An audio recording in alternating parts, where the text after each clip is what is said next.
See.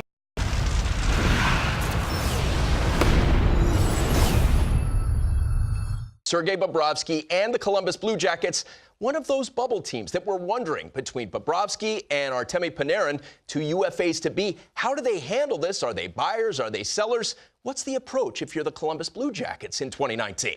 The Columbus Blue Jackets, for me, you got to stay all in. You got a chance to win the Stanley Cup. Last year against the Washington Capitals, you had them on the brink, and Washington ended up winning.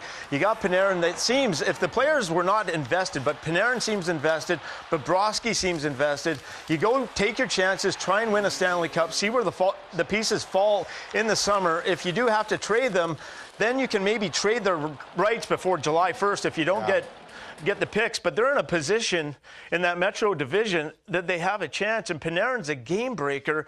You only have so many chances to win a Stanley Cup. Columbus has not gotten by the first round. This year, they have that kind of team. The defense, Seth Jones, Werenski, Murray is healthy, doing good. Savard, to me, if they got by the Capitals last year, they had a chance to win the Stanley Cup. They are that close.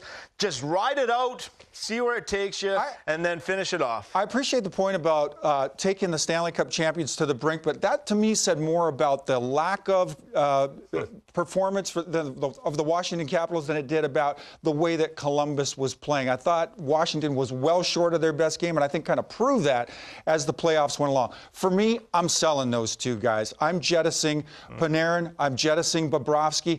I think that Columbus is still, they're one of those teams for me, they've got to take a step backwards before they're going to take 3 steps forwards. I think there is a great deal to be made out there individually for these two guys, or perhaps it's a bundle, it's a package of both these two guys, and you're bringing in strong picks and perhaps an impact player. I like to make a move. I like to make a change for Columbus at the forward department. I like their blue line. I think if you solve the goaltending without Bobrovsky going forward, I'd like to add somebody up front, somebody that wants to be there long term. That to me is a longer term solution and remedy for the Columbus Blue Jackets. I believe they're the second youngest team in the NHL, or somewhere around there. They're young, so they've got plenty of people up and coming. Just stick with it. The two oldest guys, Bobrovsky and Foligno, the oldest guys on the team, and Panarin, the game breaker. I'm rolling the dice. Let's go. You got a chance to win it. See what happens.